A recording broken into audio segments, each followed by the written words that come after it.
Bismillahirrahmanirrahim. Assalamualaikum warahmatullahi wabarakatuh.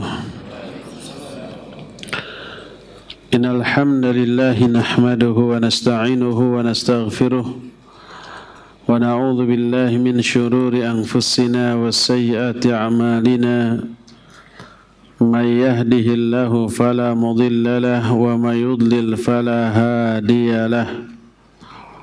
وأشهد أن لا إله إلا الله وحده لا شريك له وأشهد أن محمدا عبده ورسوله يا أيها الذين آمنوا اتقوا الله حق تقاته ولا تموتن إلا وأنتم مسلمون أما بعد فإن أصدق الحديث كتاب الله وخير الهدي هدي محمد صلى الله عليه وآله وسلم وشر الأمور محدثاتها وكل محدثة بدعة وكل بدعة ضلالة وكل ضلالة في النار.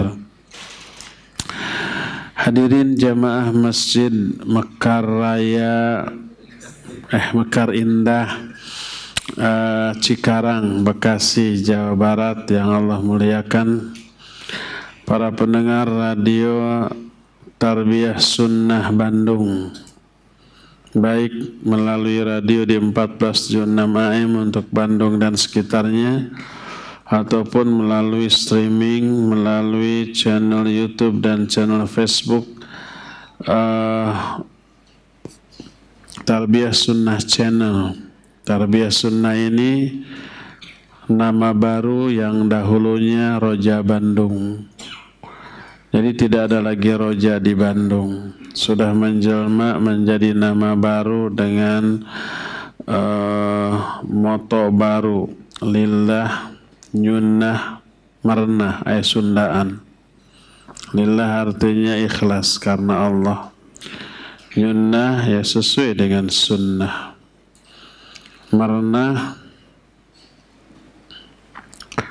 saya diterjemahkan itu. Marnah itu artinya menempatkan segala sesuatu secara pas pada tempatnya, proporsional ya, proporsional marnah.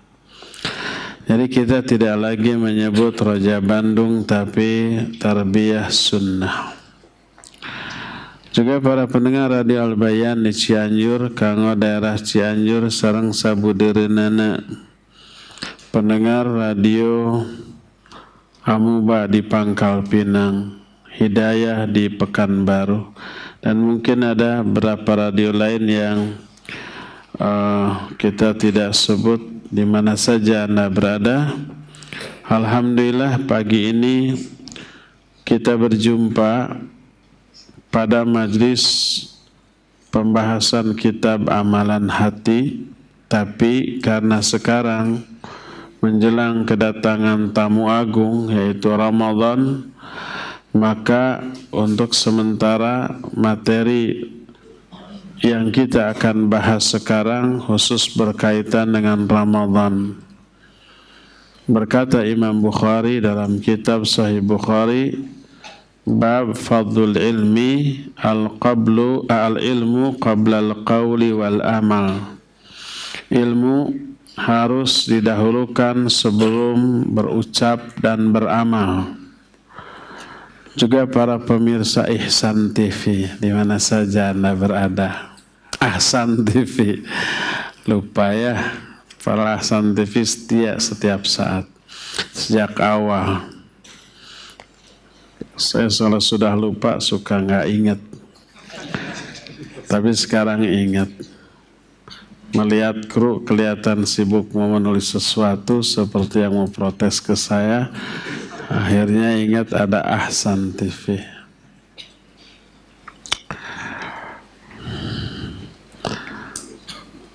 Berkata Imam Al-Bukhari, al-ilmu qabla al-qawli wal amal. Ilmu itu harus lebih didahulukan daripada berucap dan beramal.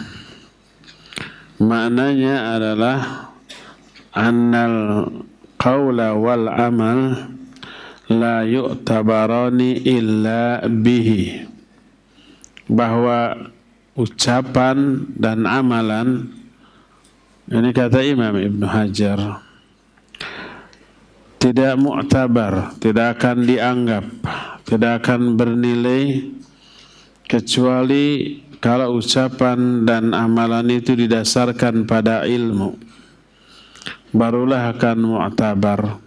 Karena ucapan dan amalan yang didasarkan pada ilmu pasti berkualitas, pasti ikhlas, karena tahu bahwa ilmu itu harus diaplikasikan secara ikhlas.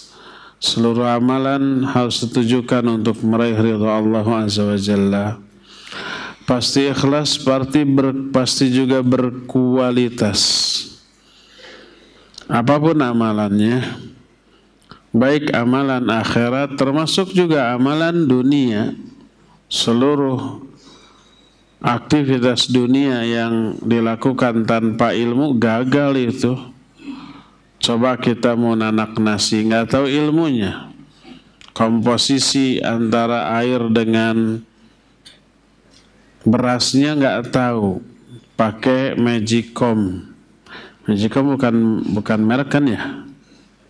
Bukan merek Adobit atau pakai alat penanak nasi elektrik gitu ya. Tapi nggak tahu komposisinya, dicoba ya. Komposisinya umpamanya 50-50.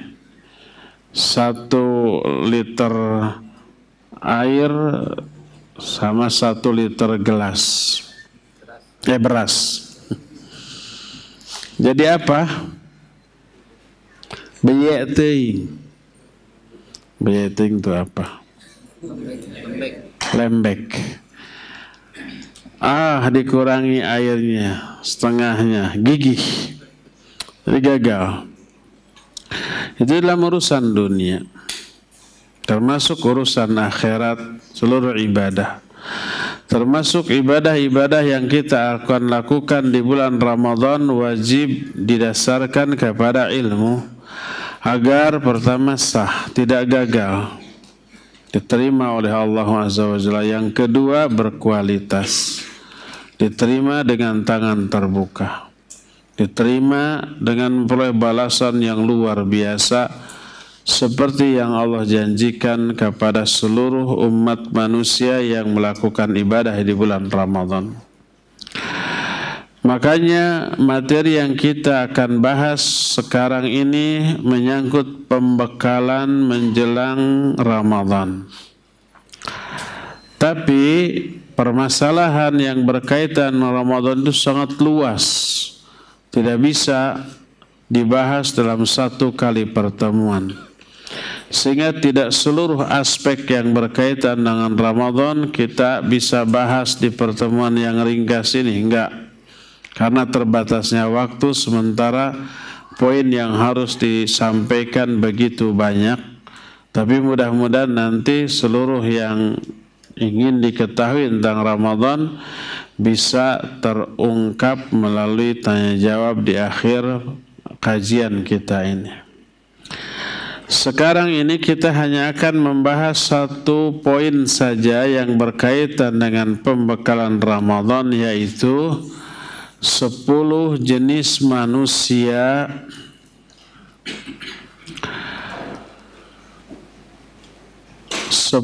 golongan manusia di bulan Ramadan. Ada 10 jenis manusia yang berkaitan dengan ibadah di bulan Ramadan. Hukum ibadah-ibadah di bulan Ramadan bagi ke-10 jenis tersebut berbeda-beda. Sehingga kita nanti bisa mengetahui masuk ke kelompok mana di antara 10 kelompok itu, dan kita harus bagaimana di bulan Ramadan ini. Adapun ke-10 kelompok itu adalah, pertama, ini kita termasuk kelompok pertama ini. Yang pertama adalah orang yang memenuhi 6 kriteria. Pertama, dia muslim. Kedua, dia baligh. Ketiga, dia berakal. Keempat, dia mukim. Makna mukim tidak sedang safar, tidak sedang bepergian. Dia ada di kotanya sendiri. Kelimanya, dia qadir. Qadir artinya mampu. Tidak sedang sakit, tidak sedang mengalami sesuatu yang menghalangi dia dari saumnya. Dan yang keenam, yang terakhir, as-salimu minal mawani', selamat dari seluruh mawani'. Mawani' itu faktor penghalang dari saum. Siapa orang yang memenuhi 6 kriteria ini? Dia muslim, dia sudah balik, dia berakal. Makna muslim lawan dari kafir. Makna balik lawan dari masih anak-anak. Lawan dari berakal apa? Gila. Terus dia mukim sebagai lawan dari safar. Terus dia mampu dan tidak ada penghalang. Orang seperti ini wajib melakukan saum di bulan Ramadan berdasarkan nas kitab Al-Quran dan sunnah Nabi Sallallahu Alaihi Wasallam dan ijma' seluruh kaum muslimin. Allah menyatakan, "Faman syahida minkum syahra falyasum." Siapa orang yang menyaksikan datangnya bulan Ramadan tersebut, hendaklah dia melakukan saum. Itu surah Al-Baqarah ayat yang 185. Bersabda Rasul alaihi salatu wasallam, "Idza ra'aitumul hilala fasumu." Apabila kalian melihat hilal bulan Ramadan, maka saumlah. Perintah wajib ini kepada orang yang memenuhi kriteria yang 6 tadi, ya. Adapun orang kafir, maka mereka tidak wajib saum dan tidak sah saumnya karena mereka bukan orang yang diperintahkan untuk ibadah baik sholat atau saum sebelum mengikrarkan 2 kalimat syahadat. Sehingga apabila mereka masuk Islam di tengah-tengah bulan Ramadan, maka sebelum masuk Islamnya tidak perlu untuk diqadha. Umpamanya dia masuk Islam di hari ke-11. 10 hari yang pertama di bulan Ramadan dia belum Islam dan tidak saum, maka pas setelah hari ke-11 dia wajib saum. Adapun 10 hari yang pertamanya maka tidak perlu untuk diqadha. Allah berfirman, "Qul lilladzina kafaru iyantahu yughfar lahum ma qad salaf." Katakan kepada orang-orang kafir, bila mereka berhenti dari kekafirannya, maka akan diampuni seluruh dosa-dosanya yang telah lalu.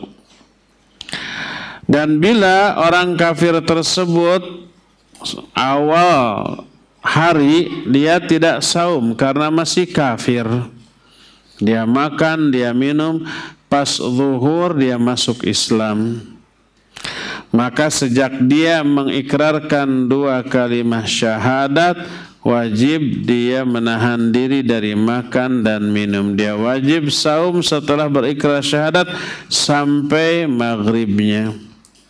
Adapun ketika pagi hari dia sudah makan dan minum, maka itu dimaafkan karena belum Islam. Setelah Islam terkena kewajiban saum dan dia harus menahan diri dari makan dan minum sampai maghrib. Adapun yang tadi paginya maka dimaafkan. Inilah golongan yang pertama tentang orang-orang yang mengalami bulan Ramadan, yaitu orang yang memenuhi 6 kriteria tadi: muslim, baligh, berakal, mukim, mampu, dan selamat dari semua halangan. Kita memenuhi keenam perkara tadi ya. Golongan kedua. Golongan yang kedua as-saghir, anak-anak kecil yang belum baligh. Mereka tidak wajib saum sampai mereka baligh. Berkata Rasulullah SAW, Rufi'al qalamu an thalathatin, anin naim hatta yastayqidha, wa anis saghiri hatta yakbura, wa anil majnuni hatta yafiqa. Diangkat pena dari 3 golongan manusia. Maksud pena di sini pena malaikat penulis catatan amal kita. Sebelah kanan ada raqib, sebelah kiri ada atid. Itu ditulis semua amalan dan ucapan kita. Ma yalfidhu min qaulin illa ladaihi raqibun atid. Tidak ada satupun kata yang terucap dari mulut kecuali di sampingnya ada raqib dan ada atid, mencatat seluruh amal baik dan amal buruk. Ketika raqib dan atid ini mendampingi anak kecil yang belum baligh, mereka tidak mencatat seluruh amal anak kecil ini. Rufi'al qalam an thalathin, diangkat pena dari 3 golongan manusia. Pertama, anin naim hatta yastayqidha, dari orang yang tidur sampai dia bangun. Kalau dalam tidurnya dia ngelindur, melakukan ibadah sholat atau membaca Al-Quran, tapi dalam tidur, maka tidak dipahalai. Kalau dalam tidurnya ngelindur, dia nendang orang, ditendang orang lain, dan benar-benar nendang, tapi dalam keadaan tidur, maka tidak dicatat sebagai dosa. Dalam tidurnya dia memaki, menghina orang, maka tidak dicatat sebagai dosa. Kedua, wa anis saghir hatta yakbura, dari anak kecil sampai dia besar alias baligh. Dan yang ketiga, dari orang gila sampai dia sembuh dari kegilaannya. 3 golongan ini amal-amalnya tidak dicatat, termasuk dari anak kecil. Hadis ini diriwayatkan Imam Ahmad, Abu Daud dan An-Nasai dan disahihkan oleh Imam Al-Hakim. Tapi sekalipun anak kecil belum terkena kewajiban saum, maka walinya wajib melatih dia, memerintahkan dia untuk saum sebagai latihan. Agar apa? Agar nanti kalau sudah terkena kewajiban, sudah terbiasa. Dan ini juga dilakukan oleh para sahabat di zaman Nabi SAW. Para sahabat dahulu memerintahkan anak-anak mereka untuk saum padahal masih kecil. Mereka berangkat ke masjid, lalu dibuatkan mainan yang terbuat dari bulu. Ketika anak-anak menangis karena lapar dan meminta makanan, minta makan atau minum, atau kalau sejaman sekarang jajan. Kadang anak jajan itu bukan karena lapar ya, bukan karena ingin menikmati makanan jajanan itu, bukan. Makanan di rumah banyak, lebih sehat, lebih enak, tapi jajan mah tetap wajib. Kenapa? Karena ada kepuasan tersendiri dengan bisa jajan. Itu yang umumnya teralami oleh anak-anak. Pengen apa? Pengen kue. Itu kue ada di rumah, nggak mau di rumah. Padahal lebih enak, lebih bergizi, lebih sehat. Tetap ingin jajan di luar. Karena apa? Karena tadi tuh ingin merasakan kepuasan tersendiri dengan bisa jajan di warung. Nah, ketika anak-anak tersebut menangis karena ingin makan atau ingin minum, para orang tuanya memberikan mainan tadi. Lalu mereka pun anteng lagi dan lupa kepada makan dan minum. Sampai maghrib. Para sahabat zaman dahulu seperti itu. Jangan sampai para orang tua nyaah dulang ke anak-anaknya. Ini nggak ada terjemahannya. Nyaah dulang itu sayang kepada anak dengan cara yang keliru, memenuhi seluruh yang diinginkan oleh anak, baik itu baik ataupun buruk pengaruhnya bagi si anak. Yang penting anak senang, walaupun berefek buruk bagi si anak. Diberi saja keinginannya. Itu disebut nyaah dulang. Dan itu pada hakikatnya bukanlah cinta hakiki, cinta sejati, bukan. Karena akan mengkondisikan anak menjadi orang yang bodoh dan malas di masa yang akan datang. Semua keinginan anak dipenuhi, walaupun buruk bagi dirinya. Nah, termasuk nyaah dulang di dalam hal saum. Karena kasihan kepada anak, tidak diperintahkan untuk saum, malah anak-anak mau saum juga. Kamu mah nantilah kalau udah besar, sekarang mah masih kecil ya. Makan aja dulu makan. Malah dilarang. Karena sayangnya nggak mau melihat anaknya merasakan lapar, merasakan haus, merasakan penderitaan. Pada lapar, haus dan penderitaan itu bagus nggak bagi si anak? Bagus. Dalam banyak segi bagus. Terutama untuk masa depan mereka, terutama masa hidup di akhirat kelak. Nggak boleh orang tua nyaah dulang kepada anak-anaknya dalam hal ini. Melarang anak-anak saum hanya karena kasihan. Enggak. Harus dilatih agar mereka terbiasa melakukan ibadah secara benar kepada Allah Azza wa Jalla. Terus bagaimana cara mengetahui bahwa si anak itu sudah baligh ataukah belum? Ada beberapa tanda. Tanda yang pertama, inzalul mani bihtilam au ghairih. Liqaulillahi ta'ala fa idza balagal atfalu minkumul hulum fasta'dhinu kama sta'dhana alladhina min qablihim. Pertama, keluar mani. Baik sengaja ataupun tidak disengaja. Termasuk karena mimpi basah, baik malam hari atau siang hari. Bisa nggak siang hari mimpi basah? Bisa. Yang dimaksud mimpi basah di sini, mimpi melakukan hubungan suami istri sampai keluar sperma, bukan ngompol. Anak-anak kan sejak kecil suka mimpi basah. Itu mah ngompol, beda lagi ya.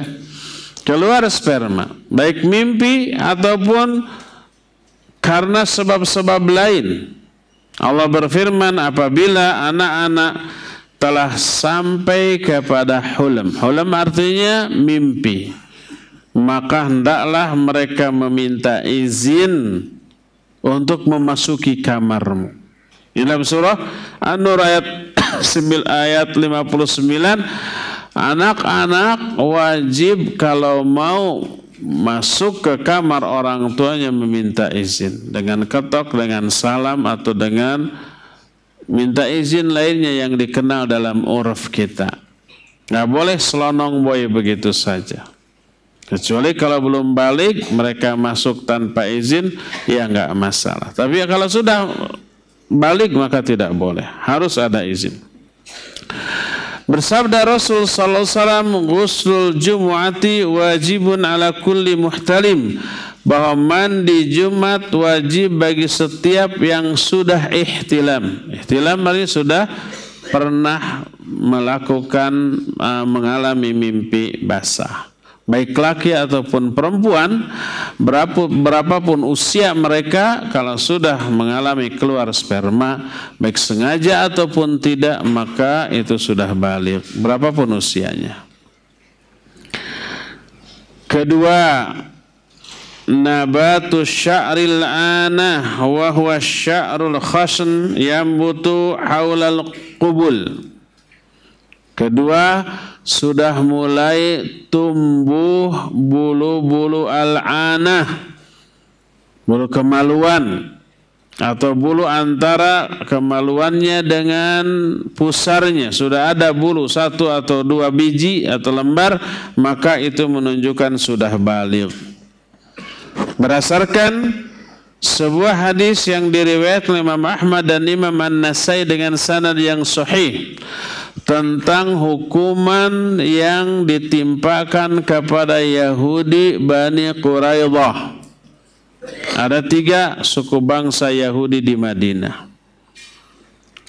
Bani Nadhar, Bani Qunaiqa, dan Bani Quraidah. Itu mengadakan perjanjian damai dengan Nabi SAW. Salah satu isinya, kalau pihak yang berjanji tersebut berperang dengan bangsa lain, suku bangsa lain, maka sekutunya harus ikut membela, ikut perang. Kalau diserang oleh pihak lain harus ikut membela. Itu isinya. Nah, ketika Nabi dan kaum muslimin diserang oleh kaum kufar dalam perang Ahzab, maka Nabi dan para sahabat bertahan di Madinah. Sebagai benteng pertahanannya, Nabi membuat apa? Parit. Ada yang tahu bahasa Arabnya parit? Khandaq. Dikenal dengan perang Khandaq. Nama lain dari perang Ahzab. Digali Khandaq atau parit sekeliling kota Madinah, sehingga orang-orang kafir tidak bisa memasuki kota Madinah tanpa turun dulu ke parit itu. Paritnya lega dan dalam, begitu turun udah tombak dipanah dan seterusnya. Nggak bisa nyerbu secara bebas, kecuali satu daerah pinggiran Madinah yang dihuni oleh Bani Quraidah. Itu tidak tidak dibuat khandak karena ada Bani Quraidah yang jaga di sana. Perjanjian harus saling bantu. Khianat ini si Bani Quraidah. Yahudi itu kayak begitu tuh. Dipersilakan musuh masuk lewat sana tuh. Bukannya dijaga, malah dipersilakan. Allah menurunkan pertolongan. Malaikat-malaikat yang tidak terlihat, termasuk salah satu bentuk pertolongan Allah di perang Ahzab apa? Datangnya badai, pasir. Sampai si tenda-tenda orang kafir itu semuanya terbang. Mereka tidak bisa bentak. Mereka tidak bisa membuka mata, tapi meletet. Karena sedikit terbuka, mereka akan kaperengpenan. Nah, kaperengpenan teh. Kelilipan. Pasir-pasir bisa masuk tuh. Akhirnya mereka kekereceman. Itu yang susah, ada terjemahannya ya. Berkedip-kedip, kucap kicep. Kekereceman beda lagi. Khas, ya. Nah, akhirnya mereka mundur teratur. Kaum muslimin selamat dari gempuran itu. Setelah selesai, Nabi SAW sudah mandi dan menggantungkan pedangnya. Datang malaikat Jibril. Engkau sudah gantungkan pedangmu, kami dari golongan malaikat belum, nih masih terhunus. Kata Nabi SAW, kemana kita selain ke Bani Quraidah? Ada perhitungan yang harus diselesaikan dengan mereka. Akhirnya Nabi menuju ke sana. Sampai Para sahabat di antara Anas radhiyallahu an yang meriwayatkan hadis ini melihat, aku melihat debu-debu berterbangan di ganggang yang dilewati oleh Nabi dan kaum muslimin, dan debu itu bercahaya. Karena ada malaikat yang ikut sampai ke Bani Quraidah. Bani Quraidah ya sudah merasa salah, khianat ya. Merasa salah, mau melawan bukan tandingannya, mau membantah sudah bukti mereka berkhianat. Akhirnya pasrah, siap dihukum, siap, tapi kami minta bukan engkau yang menjatuhkan hukuman ya Muhammad, kata mereka. Licik ya. Boleh, siapa orang yang kamu tunjuk untuk menengahi urusan kita? Akhirnya dia menunjuk orang Yahudi bangsa lain. Ini nih, masih kafir dia, sesama Yahudi gitu ya, pasti akan cenderung ke mereka. Deal, oke. Silakan kamu putuskan Yahudi. Di luar dugaan, Yahudi ini memberikan hukuman yang super keras kepada Yahudi Bani Quraidah, yaitu semua laki-laki dewasanya dibunuh. Wanita dan anak-anak dari bangsa Quraidah itu menjadi budak, menjadi tawanan kaum muslimin. Itu keputusannya. Di luar dugaan. Mereka nggak bisa lagi mengelak karena kesepakatan berdasarkan putusan orang yang ditunjuk. Akhirnya laki-laki dewasa Bani Quraidah dibunuh, anak-anaknya dibiarkan. Tapi para sahabat kebingungan, bagaimana nih ABG? Apa termasuk anak-anak atau termasuk orang dewasa? Bingung mereka. Lalu berkata Nabi SAW, siapa saja di antara para ABG tersebut yang sudah tumbuh bulu al-anah, bunuh dia. Karena itu sudah dewasa, karena itu sudah baligh. Maka para sahabat mengumpulkan, menangkapi semua ABG-ABG itu dan dilihat.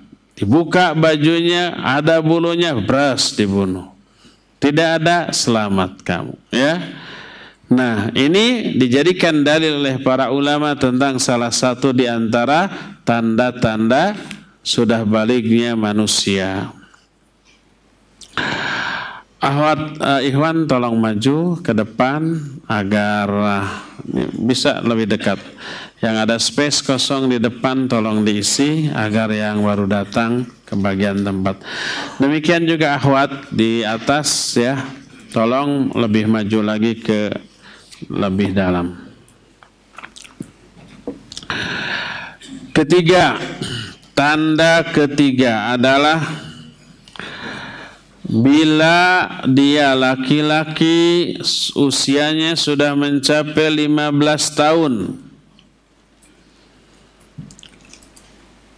Walaupun dia belum inzal, belum pernah mimpi basah, belum ada bulu yang muncul di bawah pusarnya, tapi usianya sudah 15 tahun, maka dia baligh. Berdasarkan ucapan Abdullah bin Umar radhiyallahu anhuma, berkata Ibnu Umar, uridtu ala Nabi sallallahu alaihi wasallam yauma Uhud wa ana ibnu 14 sanah.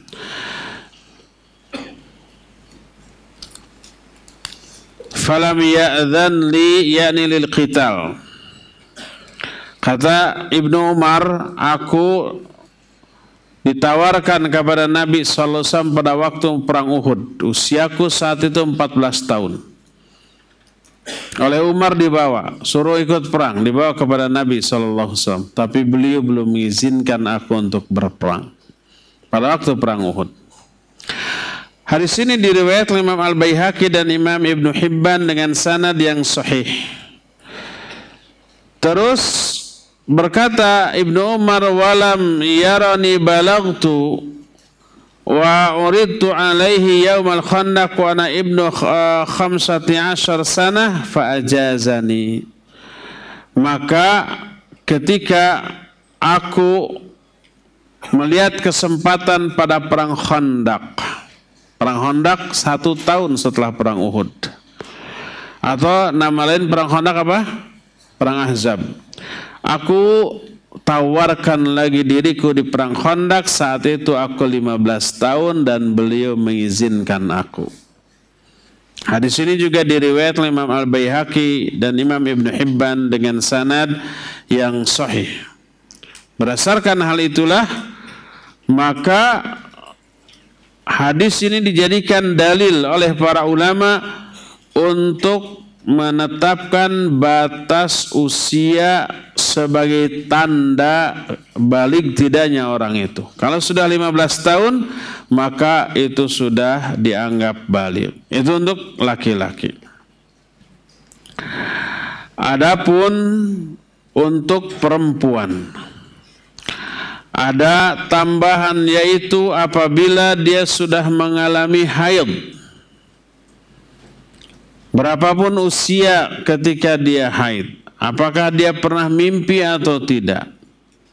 Tapi kalau dia sudah mengalami haid, maka berarti dia sudah baligh dan sudah terkena dengan berbagai macam kewajiban seperti umumnya kaum muslimin. Itulah 3 tanda balik. Yang pertama adalah apa? Pernah mimpi basah, bukan ngompol. Yang kedua muncul bulu al-anah. Dan yang ketiga untuk laki-laki 15 tahun, untuk wanita 9 tahun, dan yang keempat untuk wanita secara khusus adalah dia sudah mengalami haid. Itulah golongan yang kedua, yaitu anak kecil. Jadi anak kecil wajib apa tidak saum? Tidak. Apa mereka boleh dibiarkan tidak saum? Nggak boleh, tapi harus diperintahkan saum sebagai latihan, ya. Apa tanda-tanda seorang anak sudah balik? Pertama, sudah pernah mimpi. Kedua, tumbuh bulu al-anah. Yang ketiga, 15 tahun laki-laki, 9 tahun wanita, dan yang wanita khusus kalau sudah haid, ya. Golongan ketiga, al-majnun, orang yang gila. Majnun maknanya tertutup, berasal dari kata junna angka. Junna jin, itu maknanya adalah yang tertutup. Mereka disebut bangsa jin karena tertutupnya mereka dari pandangan manusia. Kita nggak bisa melihat mereka. Mereka bisa melihat kita apa tidak? Ya, bisa. Nah, orang yang akalnya tertutup disebut majnun.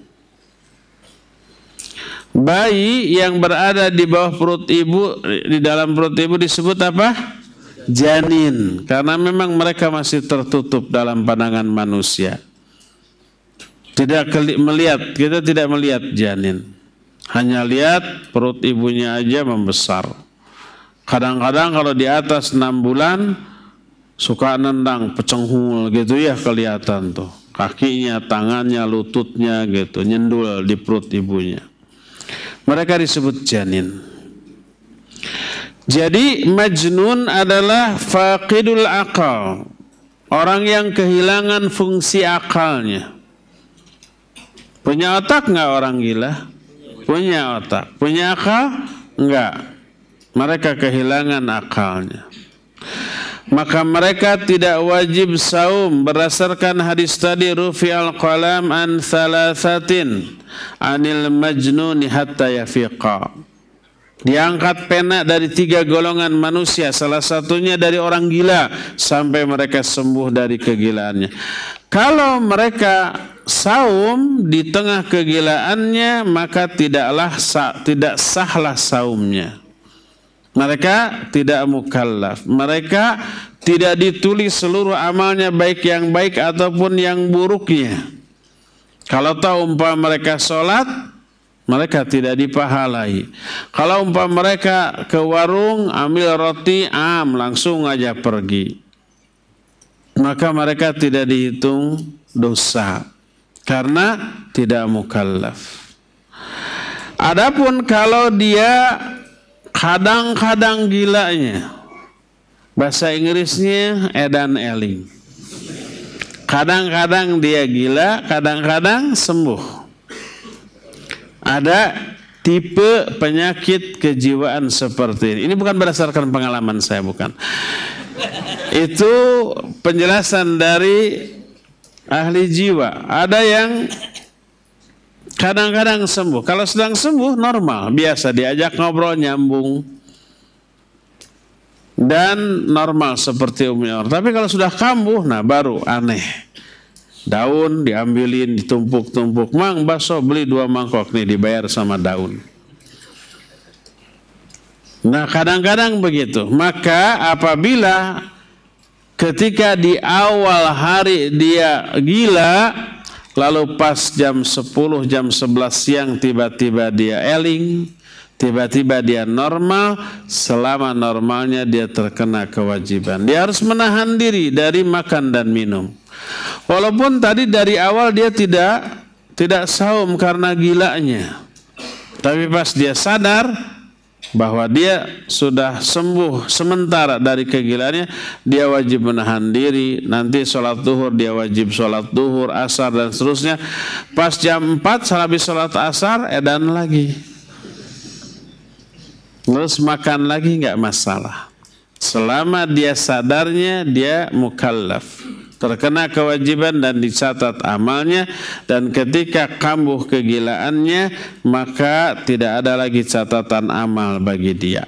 Ya, inilah orang gila. Yang keberapa? Ketiga. Golongan keempat, al-haram alladhi balaghal hadyan wa saqata tamyizuhu fala yajibu alaihi siyam walal it'am. Golongan keempatlah orang yang pikun, yang kadar kepikunannya sampai seperti orang gila, tidak mampu membedakan hak dan batil, benar dan salah. Orang seperti ini tidaklah wajib saum, juga tidak wajib kena qadha karena gugurnya seluruh kewajiban. Baik kewajiban sholat, kewajiban saum, kewajiban yang lain-lainnya gugur dari dia. Manula umpah sudah tua sekali, jam 9, jam 10 dia sholat 4 rakaat. Inginnya dia 4 rakaat, tapi kenyataannya 8. Ditanya, nenek atau uyut sholat apa tadi? Duhur. Dah belum waktunya, ini baru jam 9, kokolot begog maneh. Malah ngambek. Kokolot begog itu bahasa alainya sotoy kamu. Sok tahu kamu. Nenek itu sudah tua dan lebih tua dari kamu, jangan sok ngajarin. Padahal baru jam 9. Udah biarkan saja begitu, ya. Jam 8 bangun lalu makan. Nyuruh makan, kamu ayo makan sahur gitu. Ini mah jam 8 ya. Sok tahu kamu. Ini waktunya makan sahur jam 8 pagi. Biarkan saja dia. Dia sudah tidak terkena lagi kewajiban karena ketuaan mereka. Fungsi akalnya sudah tidak normal lagi, maka dia terbebas dari kewajiban apapun. Inilah golongan keempat. Kelima, al-ajiz anisyam ajzan mustamirran la yurja zawaluhu kal kabir wal maridi maradan la yurja bar'uhu. Kelima, golongan kelima adalah orang yang tidak mampu melakukan saum dengan ketidakmampuan yang permanen, dan tidak diharapkan ketidakmampuannya itu hilang, enggak. Seperti contoh manula, orang tua yang sudah sepuh tapi tidak pikun, ada yang begitu ya. Tapi karena lemahnya dia nggak bisa saum. Kelemahannya sementara apa permanen? Permanen, nggak bisa diqadha, nanti Syawal tambah tua, tambah lemah. Atau orang yang memiliki penyakit yang penyakitnya ini kata dokter nggak bisa sembuh seumur hidup.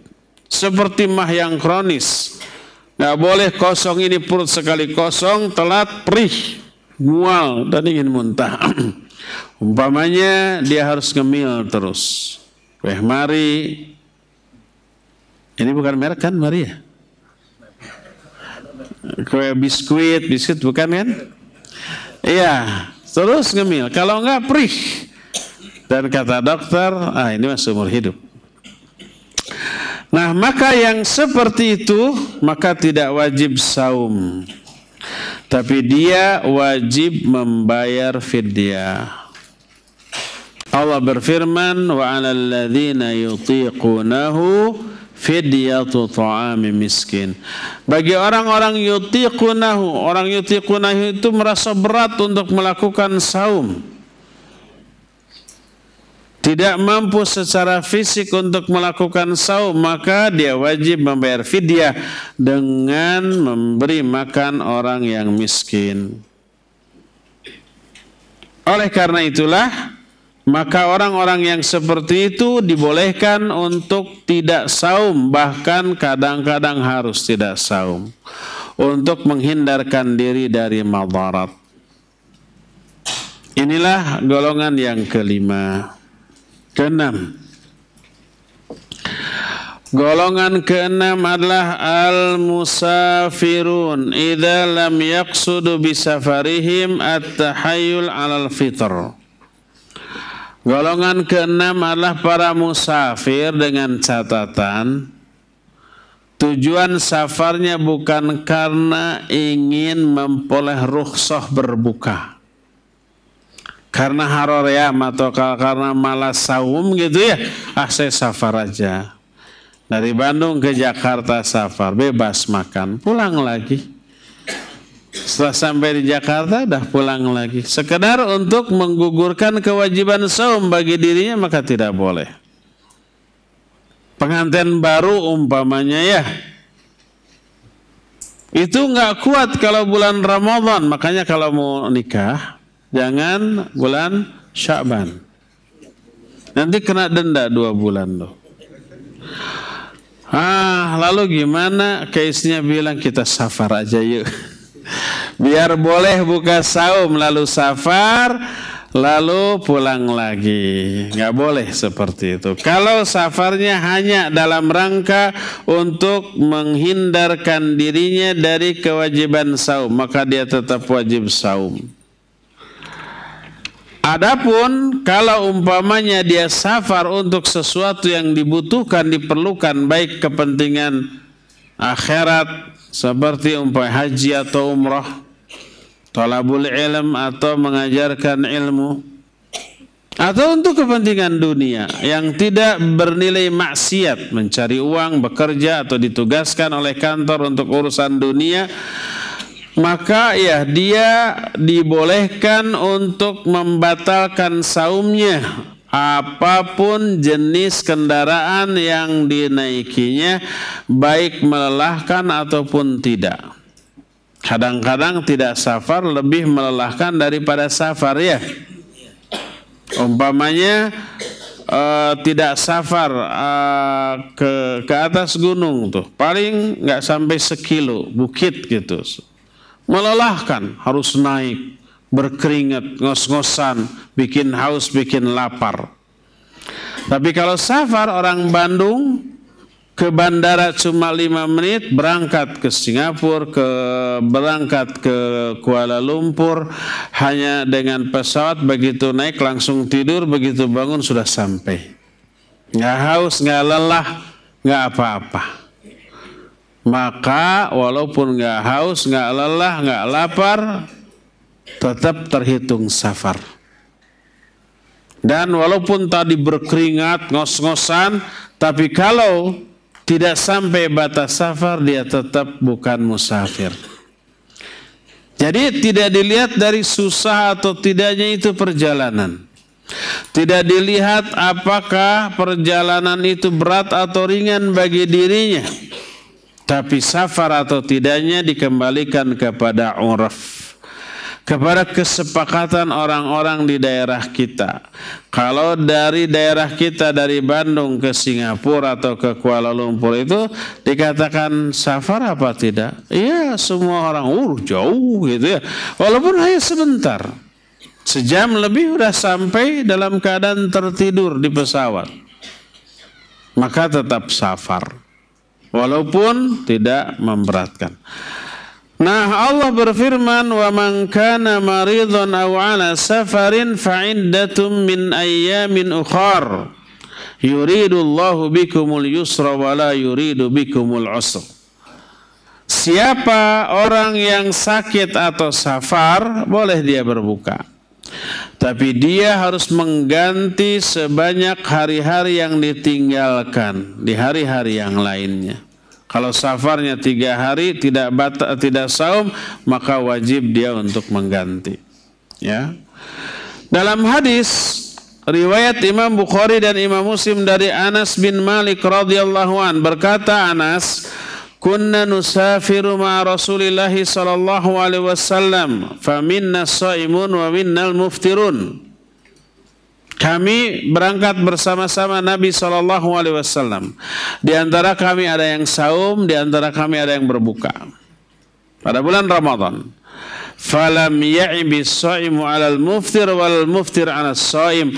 Orang yang melakukan saum tidak mencela orang-orang yang berbuka, dan orang-orang yang berbuka pun tidak mencela orang-orang yang saum. Jadi dibolehkan saum, dibolehkan tidak saum.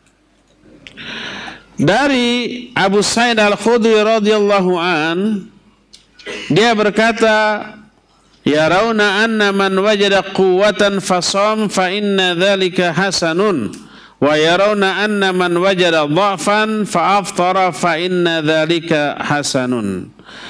Para sahabat memandang siapa orang yang mampu saum dalam keadaan safar, dia kuat dalam keadaan safar, lalu dia saum, maka itu baik baginya.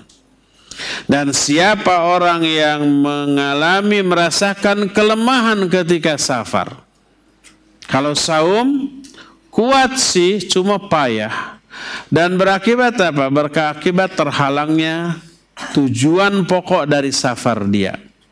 Umpamanya dia safar ditugaskan oleh kantornya untuk melakukan ini di beberapa tempat dari Bandung ke Jakarta. Karena dia saum, lemes gitu ya, akhirnya kesana kemari malas. Pas presentasi loyo, akhirnya ditolak proposal yang diajukan, dan seterusnya. Akhirnya gagallah tujuan utama dari safarnya. Maka kalau lemah seperti itu, berbukalah, maka berbuka lebih baik baginya, karena tujuan utama safarnya tidak bisa tercapai. Oleh karena itulah, maka mana yang lebih utama, maka mana yang lebih baik, apakah ketika safar itu saum ataukah tidak, lihat sikon. Kalau dengan saumnya tidak terhalang dari kewajiban apapun ketika safarnya, maka saum lebih utama, agar mampu menyegerakan amal baik. Tidak harus ditunda Syawal nanti di qadha ya. Setiap amal baik yang lebih bisa cepat dilakukan itu lebih baik daripada ditunda. Tapi kalau umpamanya seseorang yang safar dengan saumnya terhalang dari tujuan safarnya, maka lebih baik berbuka. Sebuah hadis yang diterima dari Hamzah bin Amr al-Aslami, dia berkata, "Ya Rasulullah, inni sahibu dhuhr u'alijuhu usafiru alaihi terus wa akrihi wa innahu rubbama sadafani hadha syahr yani Ramadan wa ana ajidu quwwah wa ana syabun fa ajidu bi anna sawma ya Rasulullah ahwanu alayya min an uakhirahu fayakunu dainan alayya afa asumu ya Rasulullah a'zamu li ajri am uftir qal ayu dhalika syi'ta ya Hamzah."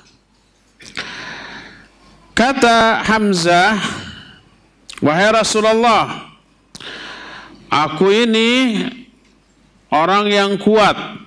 Aku suka melakukan safar yang melelahkan. Kadang-kadang keharusan safarku itu terjadi di bulan Ramadan. Aku ini seorang yang kuat dan masih muda. Apakah kalau saya saum itu lebih mudah bagi saya daripada mengakhirkannya sebagai hutang?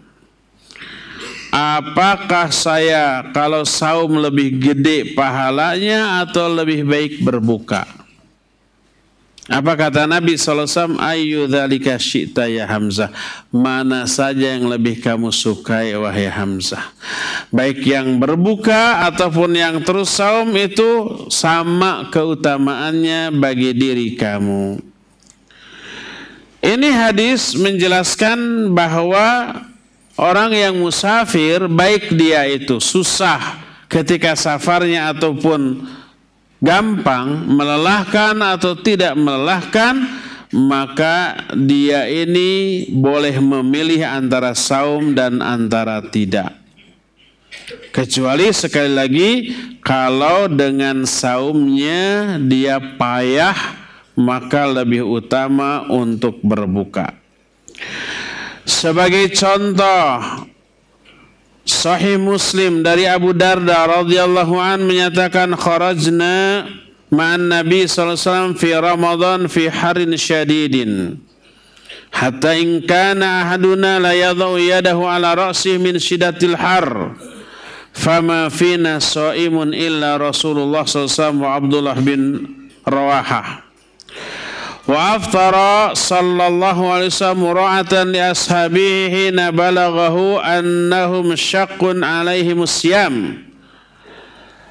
Kata Abu Darda, kami keluar bersama-sama Nabi SAW di bulan Ramadan di cuaca yang amat sangat panas. Summer mungkin saat itu ya. Sekitar bulan Juni, Juli, Agustus itu masa-masa apa? Panas. Sekarang aja sudah panas di Saudi. Pada saat yang sangat panas sehingga masing-masing kami meletakkan tangan kami di atas kepala saking panasnya. Tidak ada yang saum di antara kami kecuali dua orang. Pertama Rasulullah SAW, yang kedua Abdullah bin Rawahah. Lalu Nabi SAW pun berbuka, tidak melanjutkan saumnya. Karena memperhatikan kondisi para sahabat yang sangat merasa berat dengan saumnya, Nabi memilih berbuka. Dari Jabir, Nabi SAW keluar menuju kota Mekah pada waktu penaklukan kota Mekah. Maka orang-orang pun kemudian ikut banyak mengikuti Nabi SAW, dan itu terjadi di bulan Ramadan.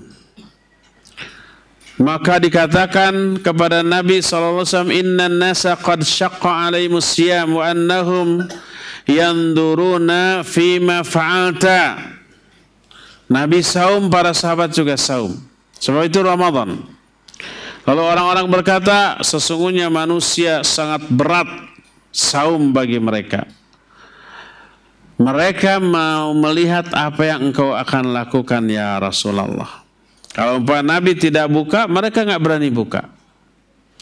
Kalau Nabi makan minum, baru mereka berani makan dan minum. Lalu Nabi SAW meminta sewadah air, lalu diberi air, lalu beliau minum.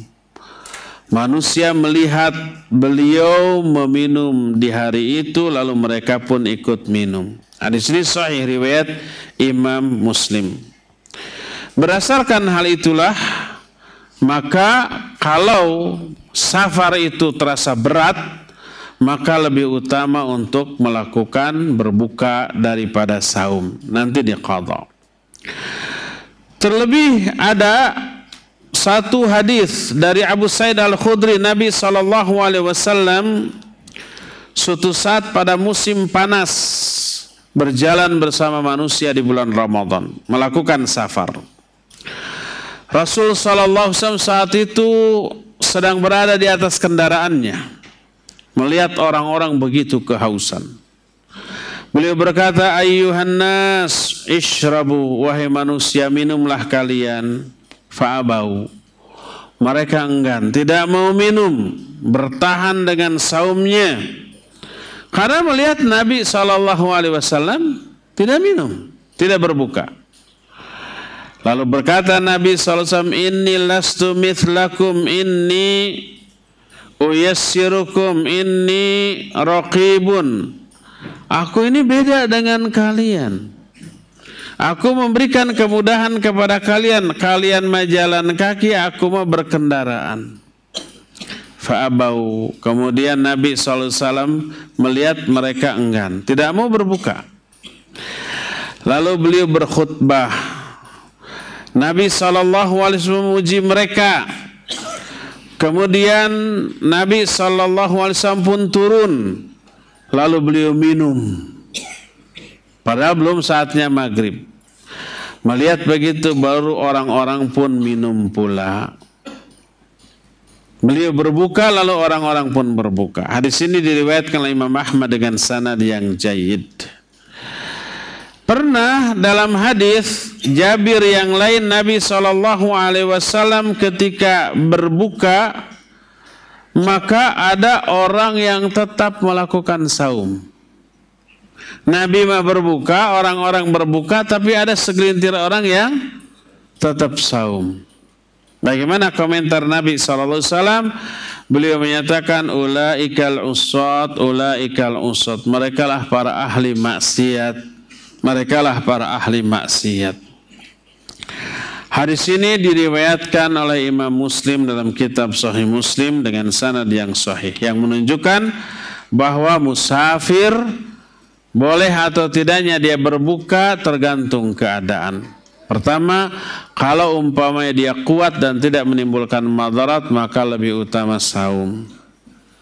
Kedua, kalau dia umpamanya payah, bisa saum tamat, tapi payah lebih utama berbuka.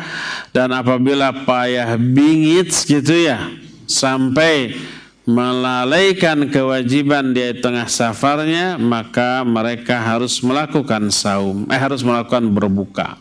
Berbukalah, dan itu lebih baik karena Nabi SAW menuduh usot kepada orang-orang tidak berbuka ketika itu. Apa mana usot? Maksiat. Inilah golongan yang keenam. Ketujuh, al-marid alladhi yurja bara'u maradih. Orang yang sakit, yang sakitnya itu tidak diharapkan akan sembuh. Orang yang sakit seperti ini ada tiga keadaan. Keadaan yang pertama, alla yashqa alaihi saum wa la yadurruh. Sakitnya tidak memadaratkan dan tidak merasa berat bagi dia untuk melakukan saum. Walaupun sakit, dia bisa saum dan saumnya tidak memadaratkan sakitnya. Sekedar flu sedikit, sekedar panas dingin sedikit, sekedar ada kurap atau bisul sedikit. Ada nggak kaitannya bisul dengan saum? Tidak ada. Sakit gigi, saya mah sakit gigi saya. Tapi nggak ada pengaruhnya, nggak ada hubungannya dengan saumnya. Maka tetap orang ini wajib saum. Tidak dibolehkan untuk apa? Untuk berbuka karena dia tidak memiliki uzur untuk berbuka. Jadi sakitnya tidak sembarang sakit, ya. Kalau sakitnya tidak ada kaitannya dengan saum, mau saum mau tidak berpengaruh, maka wajib dia saum. Kedua, dia merasa berat dengan saumnya tapi tidak memadaratkan. Kalau saum terus tidak akan membahayakan penyakitnya, tapi dia merasa berat. Maka orang ini boleh berbuka. Berdasarkan ayat, faman kana maridun aw ala safarin fa iddatun min ayyamin ukhar. Siapa orang yang sakit atau safar, maka dia harus mengganti saumnya di hari-hari lain sebanyak hari yang ditinggalkan. Jadi dimakruhkan bagi dia saum kalau merasa berat walaupun tidak membahayakannya. Kenapa? Li'annahu khuruj an rukhsatillah wa ta'dzibun li nafsi. Karena dia keluar atau mengabaikan rukhsah dari Allah dan menyiksa dirinya sendiri. Bersabda Rasul sallallahu alaihi wasallam, "Innallaha yuhibbu an tu'ta rukhasuhu kama yakrahu an tu'ta maksiatuhu." Sesungguhnya Allah sangat suka kalau rukhsah dari Allah diambil orang. Dispensasi keringanannya dilaksanakan oleh hambanya Allah suka, dan Allah benci kalau orang-orang melakukan kemaksiatannya. Jadi kebencian Allah ketika hambanya bermaksiat berbanding lurus dengan rasa cinta Allah bila hambanya mengambil rukhsah darinya. Ini yang kedua. Keadaan ketiga, ayyadurrahu saum fayajib alaihi fitr wa la yajuzu lahu saum. Ketiga, sakit yang bila dibawa saum memadaratkan dirinya. Bisa bahaya, penyakitnya tambah parah, bahkan bisa berisiko kepada kematian, dia wajib berbuka. Dia tidak boleh melakukan saum berdasarkan firman Allah, wala tulqu anfusakum wala taqtulu anfusakum innallaha kana bikum rahima.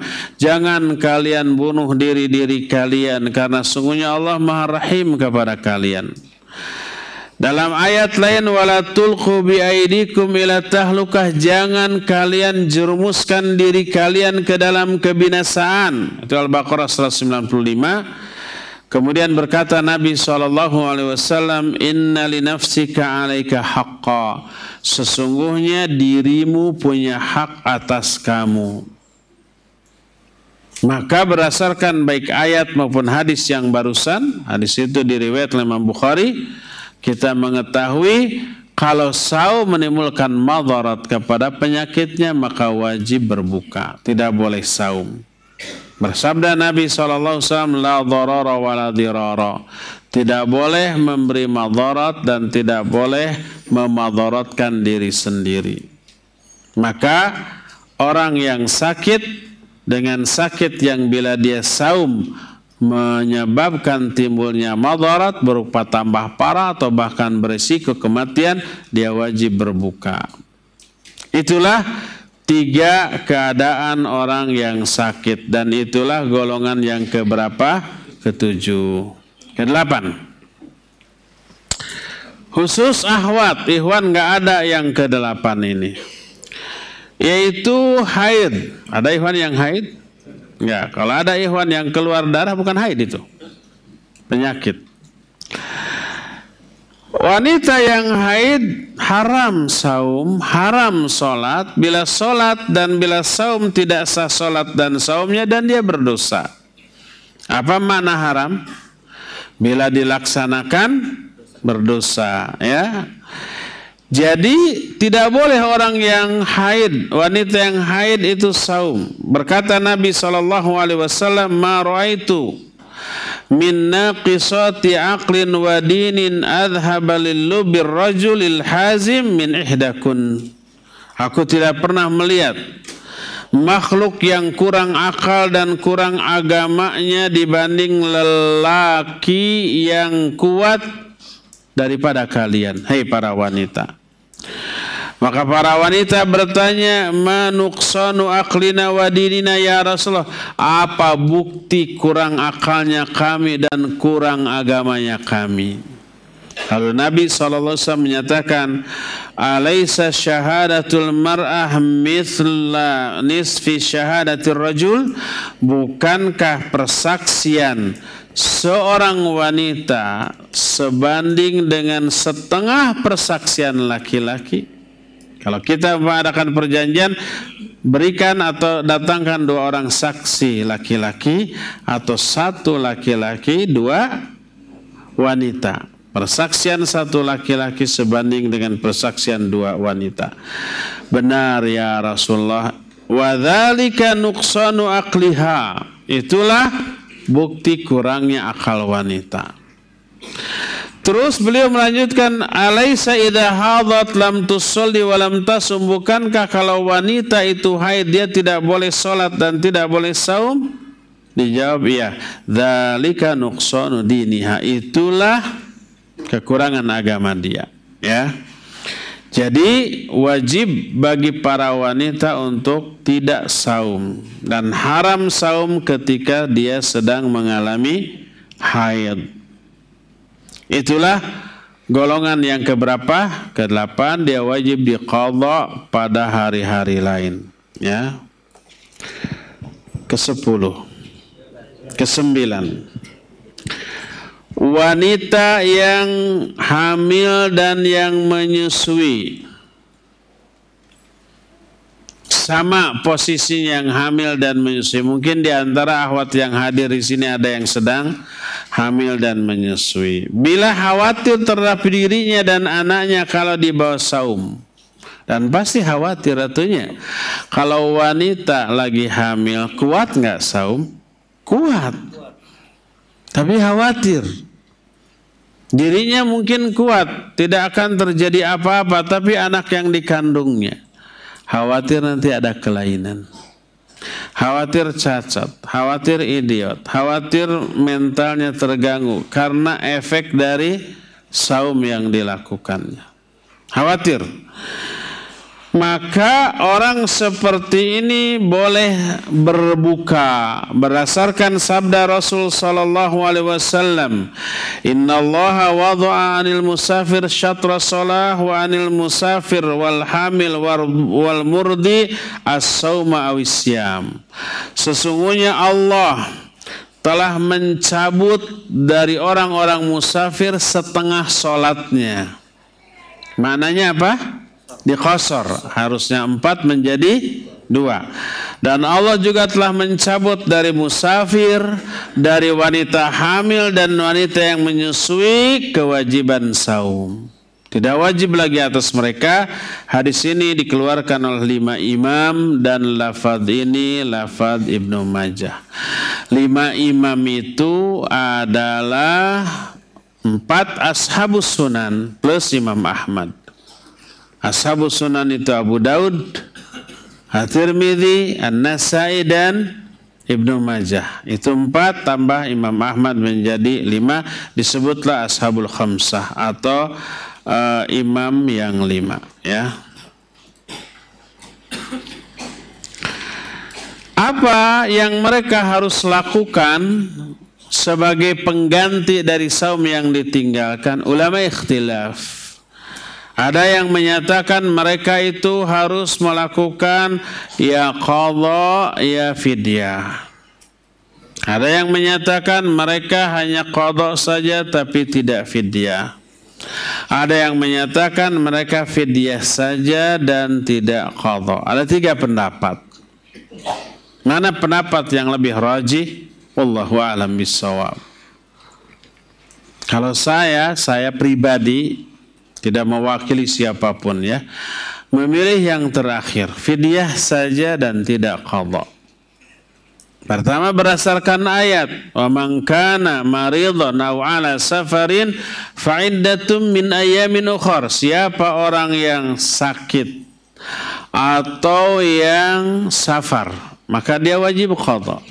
Yang qadha itu berdasarkan ayat adalah yang sakit dan yang safar. Berdasarkan hadis, yang haid dengan yang nifas juga sama. Mereka harus diqadha. Jadi ada 4 yang wajib diqadha, yang sakit, safar, haid dan nifas. Kalimat berikutnya, wa 'alal ladzina yutiqunahu fidyatu ta'am miskin. Orang-orang yang merasa berat dengan saumnya, maka dia harus membayar fidyah dengan memberi makan orang miskin. Seperti contoh tadi manula, karena tuanya mereka nggak bisa saum, nggak bisa juga diqadha, karena semakin nanti semakin tua dan semakin lemah, ya. atau yang sakitnya permanen seperti mah yang kronis. Sampai kapanpun mereka tidak bisa saum. Bisa saum bisa, tapi berat, perih, mual dan seterusnya. Maka fidyah. Nah, wanita yang hamil dan menyusui, apakah mereka sakit? Tidak. Apakah mereka safar? Tidak. Apakah mereka haid dan nifas? Tidak. Bisa nggak mereka saum? Bisa, tapi berat dan berisiko. Maka termasuk ayat wa 'alal ladzina yutiqunahu fidyatu ta'am miskin.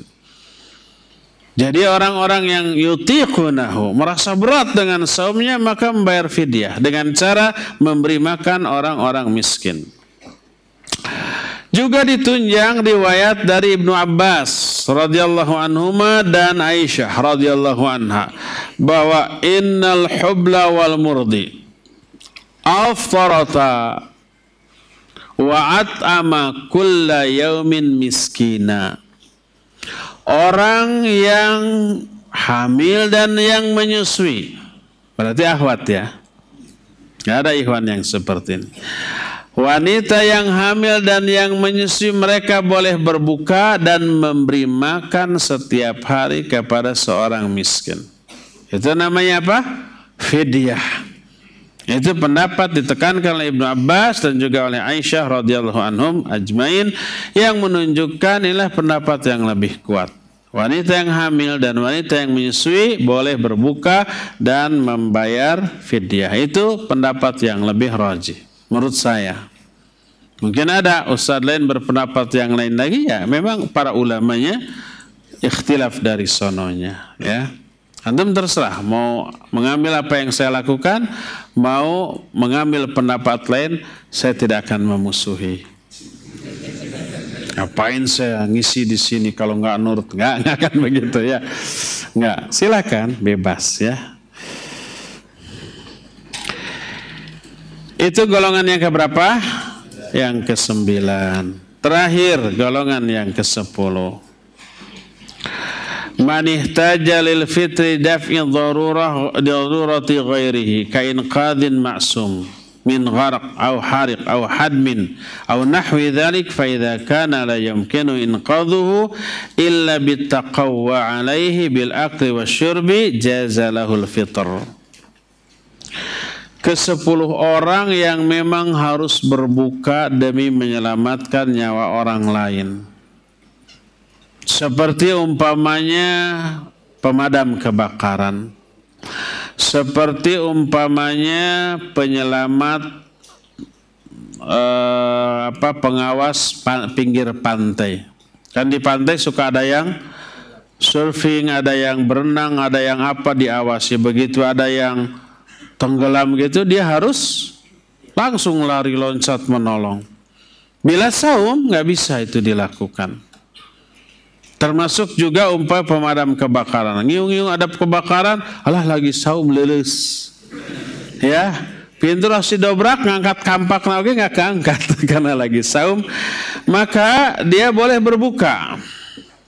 Dia harus makan dan minum untuk memperoleh tenaga untuk melakukan tugasnya dan kewajibannya. Ya, orang yang seperti itu termasuk juga orang yang berjihad di jalan Allah Azza wa Jalla. Kalau perang di bulan Ramadan sedang saum, lalu perang, maka apa yang terjadi? Lemes dia. Jangankan untuk menusuk lawan, ngangkat pedang saja sudah gemeter karena saking laparnya, maka dia wajib berbuka. Sebagaimana hadis sahih riwayat Imam Muslim dari Abu Sa'id Al-Khudri radhiyallahu an, safarna ma Rasulillah sallallahu alaihi wasallam ila Makkah wa nahnu siyam fanazalna manzilan faqala Rasul sallallahu alaihi wasallam innakum qad danautum min aduwikum wal fitru aqwa lakum fakanat rukhsatan faminna man sham wa minna man aftara.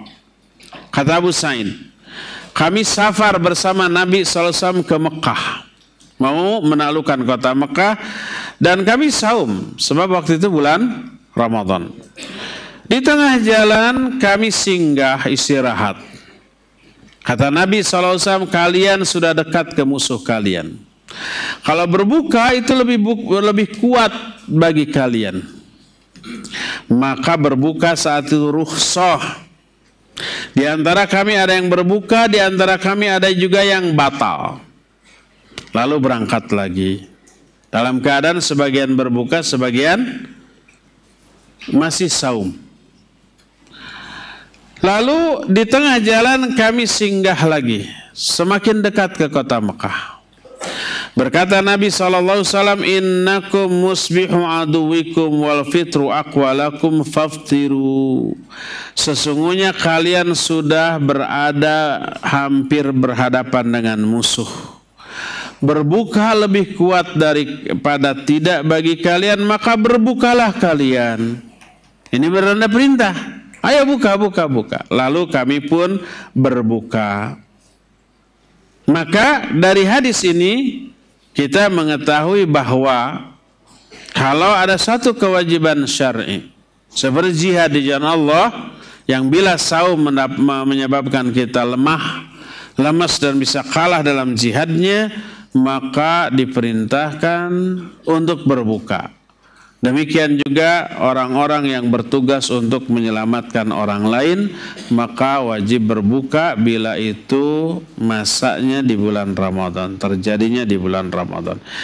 Itulah 10 golongan manusia di bulan Ramadan, ya. Kita termasuk golongan yang mana? Yang pertama, memenuhi berapa kriteria? 6. 1. Muslim. 2. Balik. 3. Berakal. 4. Mukim. Saya safar sekarang. Ke-6. Ke-5. Mampu. Ke-7. Ke-8. Ke-6. Tidak ada penghalang apapun, ya. Ya, itulah 10 golongan manusia dalam hal bulan Ramadan. Cukup ya. Sampai sini saja dan kita masih punya sisa waktu untuk bertanya jawab. Wassallallahu ala nabiyina Muhammadin wa ala alihi wa ashabihi wasallam.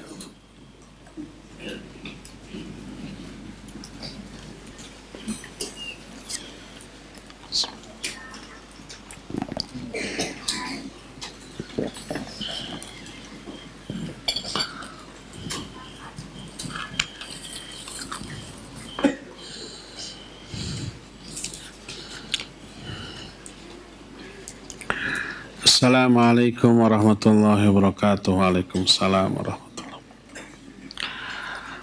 wabarakatuh. Apa hukumnya mengerjakan sholat tahajud di bulan Ramadan yang dikerjakan tidak bersama sholat witir di akhir sholat, sedangkan kita sudah melaksanakan sholat tarawih? Ya boleh, asal tidak ada 2 witir dalam satu malam, ya.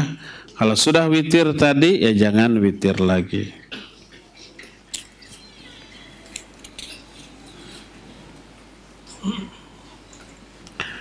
Apa benar bulan Ramadan lebih utama daripada 4 bulan haram lainnya? Iya, secara umum lebih utama, ya. Secara umum itu lebih utama. Sehingga amal soleh maupun maksiat yang dilakukan di bulan Ramadan, kadar pahala atau dosanya lebih berlipat. Iya betul, ya.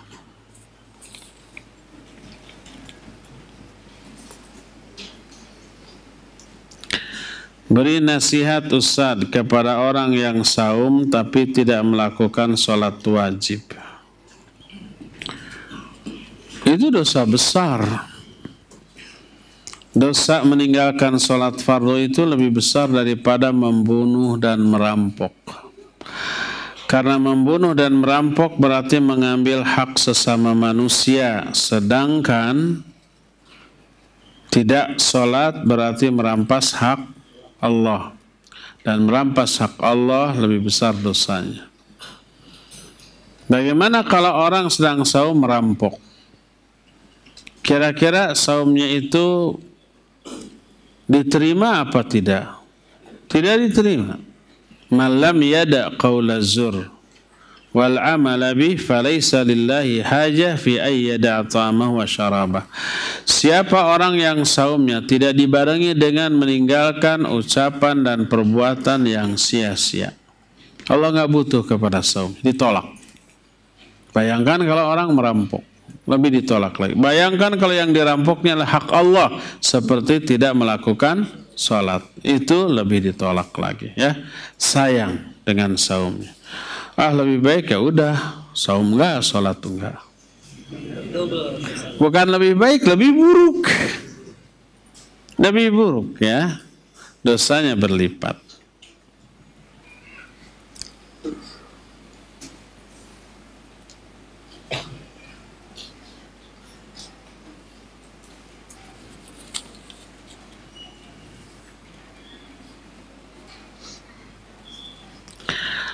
Dalam kondisi safar dibolehkan untuk berbuka puasa. Apakah boleh juga melakukan hubungan suami istri? Boleh.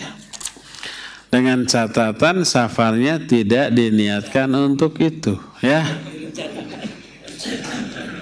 Betul-betul ada keperluan. Tapi kalau umpamanya ada keperluan ke luar kota atau luar pulau, suami istri, nggak saum deh, boleh, ya.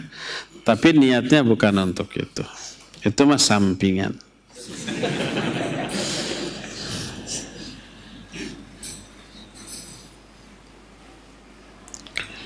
Ketika kita safar, apakah tidak saumnya itu ketika berangkat atau di dalam perjalanan pada saat mengalami kelelahan atau kecapean? Boleh. Kita dari awal umpamanya mulai safarnya jam 8 pagi. Tapi kita sudah niat tidak saum karena alasan safar. Tidak sahur gitu ya. Sahurnya diundur jadi ba'da subuh. Sarapan sebelum berangkat dibolehkan. Umpamanya mau umroh. Mau umroh berangkat umpamanya dari Bandung umpamanya jam 9 pagi. Sampai bandara jam 1 atau jam 2. Nanti terbangnya itu jam 5. Terbang jam 5 menuju barat, itu buka-buka saumnya jam 10 malam waktu Indonesia Barat tuh. Karena apa? Pesawatnya mengejar matahari terus. Nah, tuh maghrib ya. Jadi nambah parah. Udah nggak saum. Khawatir kalau dipaksakan saum malah sakit, malah nggak bisa umroh sampai di sana, ya. Maka kita berniat tidak saum lalu sengaja dari awal hari tidak saum. Boleh, walaupun berangkatnya belum, masih ada di rumah, ya.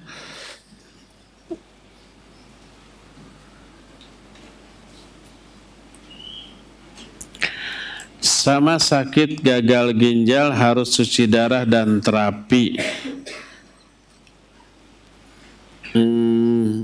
Adakah kewajiban puasa Ramadan? Dan kalau tidak ada kewajiban puasa Ramadan, apakah kita tetap mendapat ganjaran pahala puasa? Ya. Kalau tanya ke dokter, kalau mau cuci darah itu wajib saum apa tidak? Saya nggak tahu gimana prosesnya cuci darahnya. Kalau umpamanya tidak boleh saum, ya berbukalah. Tapi nanti diqadha. Nggak boleh saum. Iya, nggak boleh saum. Cuci darah nggak boleh saum, berbukalah. Nanti diqadha. Kalau ternyata cuci darahnya seumur hidup, diqadha atau tidak? Qadha, tapi di hari ketika dia tidak cuci darah. Kan nggak tiap hari, ya. Paling seminggu 2 kali gitu kan. Pada saat dia tidak cuci darah silakan saum.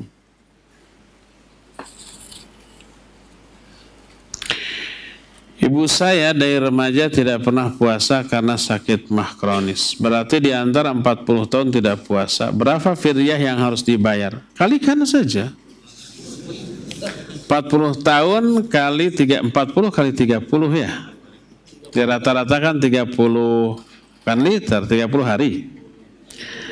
Kan sebulannya rata-rata lah 30 hari. Dalam setahun punya hutang 30 hari. Kali 40. 1.200 hari. Ya. Kali setengah kilogram beras. Jadi berapa? 600 kuintal. Oke. Ya 600 kilo, 6 kintal. Silakan saja keluarkan 6 kintal, 600 kilo. Nggak mahal-mahal amat ya? Enggak ya. Coba keluarkan segitu. Ayah ana waktu meninggal pada hari ke-10 Ramadan. Beberapa tahun lalu beliau dalam keadaan pikun. Apakah kami anak-anaknya wajib membayar fidyah untuk beliau rahimahullahu ta'ala? Jadi kalau sebelum meninggalnya beliau sakit dan tidak saum lalu meninggal, punya hutang berapa? 10 hari. Maka wajib diganti dengan fidyah, bukan disaumkan lagi. Hadis riwayat Bukhari yang menyatakan man mata wa alaihi saum falyasumhu alaihi waliyuhu. Siapa orang yang mati dan dia punya hutang saum, hendaklah disaumkan oleh walinya. Itu maksud saum nadar, bukan saum Ramadan. Jadi kalau punya hutang saum Ramadan, wajib bayar dengan fidyah. Seorang wanita datang kepada Aisyah radhiyallahu anha, ya ummul mukminin, ibu saya dahulu punya hutang saum Ramadan sebelum meninggal. Apa saya harus saumkan? Enggak, tapi kamu bayar dengan fidyah. Jadi kalau hutangnya hutang saum Ramadan, bayar dengan fidyah. Tapi kalau hutangnya saum nadar, maka wajib dibayar dengan saum lagi oleh anak-anaknya ya. Ibu ana meninggal pada tanggal 20 Ramadan, 10, 20. Nanti anaknya tanggal 30. Meren, 30 apa nanti ya? 2 tahun lalu. Apakah sisa hari tanggal 21 sampai 30 Ramadan kami sebagai anak wajib bayar fidyah? Enggak, kalau meninggal tanggal 20, udah putus semua kewajiban. Jadi 10 hari Ramadan tersisa ya nggak apa-apa untuk diabaikan. Apakah fidyah boleh diberikan dengan beras? Boleh. Dan memang fidyah itu memberi makan, bukan memberi uang. Nggak boleh fidyah dengan uang. Allah berfirman, fidyatu ta'ami miskin. Fidyah dengan memberi makan orang miskin, bukan memberi uang. Kalau memberi uang diberikan kuota. Yang lebih parah, diberikan petasan, dilempar ke masjid. Jadi jangan memberi uang, tapi berikan makanan baik mentahnya ataupun matangnya. Matangnya bisa kita masak dengan menu yang biasa kita makan, panggil orang-orang miskin. Sejumlah sama dengan hari kita tidak saum. Ya, suruh makan sekenyangnya. Tapi jangan pas saum. Nanti pada maghrib pas buka gitu, atau pas untuk sahur, atau kita kirim ke mereka ya. Nah, boleh dengan mentahnya, yaitu beras 0,5 kilogram, berikan kepada mereka.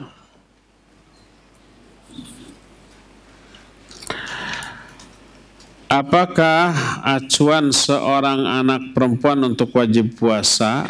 Apakah awal pertama datangnya haid atau patokan umur sang anak? Mana saja yang lebih dahulu tercapai. Anak saya sekarang umur 10 tahun, apakah sudah wajib puasa? Laki apa perempuan? Kalau perempuan ya perintahkan dia berpuasa ya.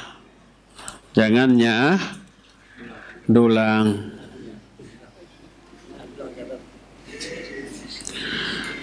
Mohon dijelaskan hadis-hadis dhaif seputar Ramadan. Dan mohon dijelaskan hadis-hadis yang sahih tentang amalan-amalan di bulan Ramadan. Panjang tuh. Undang ustadz lain ya. Kapan waktu membayar fidyah? Lebih cepat lebih baik. Kalau saat itu tidak saum, karena hamil atau karena menyusui atau karena sudah manula, hari itu juga bayar ya. Jadi intinya amal soleh lebih cepat dilakukan, lebih utama. Berapa besarnya tadi? Kalau dengan beras 0,5 kilogram. Kalau boleh juga matangnya dengan memasak dengan menu yang biasa kita makan. Kasih 1 porsi 1 hari. Tidak 3 porsi, kan sehari berapa kali? 3 kali makan enggak? 1 kali. Apa membayar fidyah bisa diakhirkan di bulan Ramadan? Kalau tidak mampu, baik dari segi finansial atau dari segi waktu tidak memungkinkan, boleh ya diakhirkan. Tapi sekali lagi lebih cepat, lebih baik.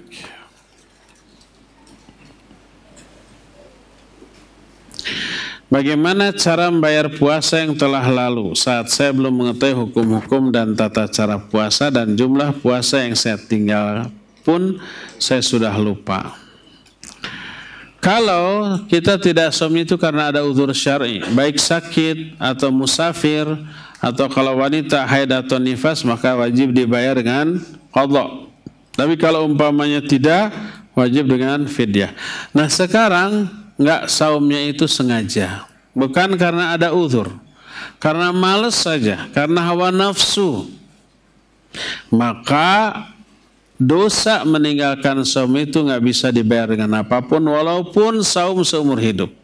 Hadis tentang hal itu ada tapi dhaif. Tapi itu menunjukkan tidak bisa diganti dengan apapun. Lalu apa yang harus dilakukan? Dia tobat. Wajib tobat dari perbuatan meninggalkan saum tanpa uzur. Dia berhenti dari hal itu dan memulai lagi saum. Dia wajib menyesal dan dia bertekad tidak mengulang kembali. Sudah itu saja, perbanyak amal ibadah, jauhi maksiat-maksiat. Hanya itu yang bisa dilakukan oleh orang yang sengaja tidak saum tanpa uzur. Enggak harus kena qadha ataupun fidyah ya. Adapun dia membayar banyak sedekah, melakukan banyak sedekah, ya bagus.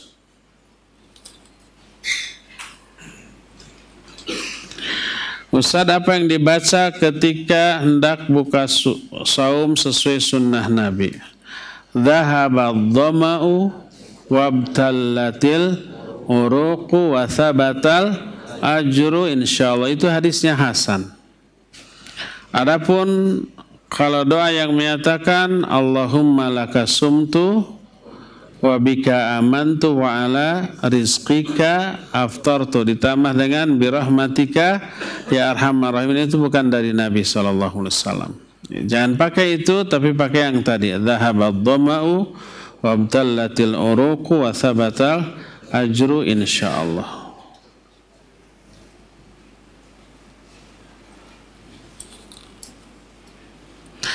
Saya sakit mah, tapi saya mampu saum, tapi perut jadi kembung dan sangat mengganggu. Kan saya bilang apa? Mana yang lebih utama, berbuka atau sholat? Berbuka atau sholat? Sebagaimana sholatnya seorang yang istihadah. Berbukalah, nanti diqadha setelah sembuh. Kalau kata dokter ini sudah kronis seumur hidup begini, ya sudah fidyah ya.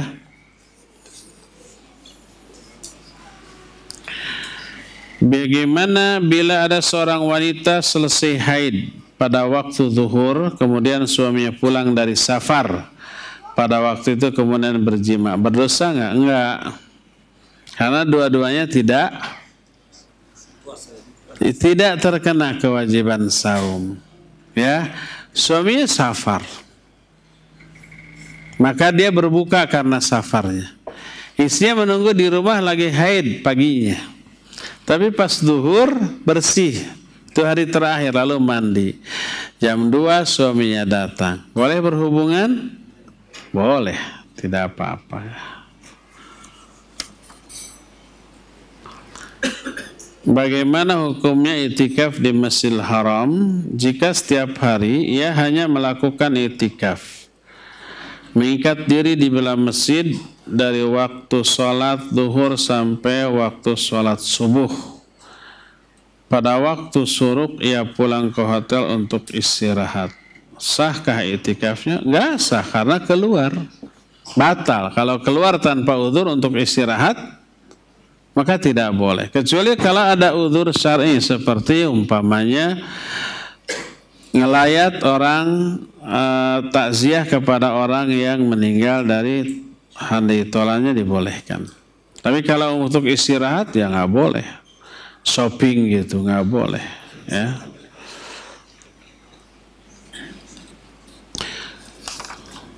Jangan ada tambahan lagi.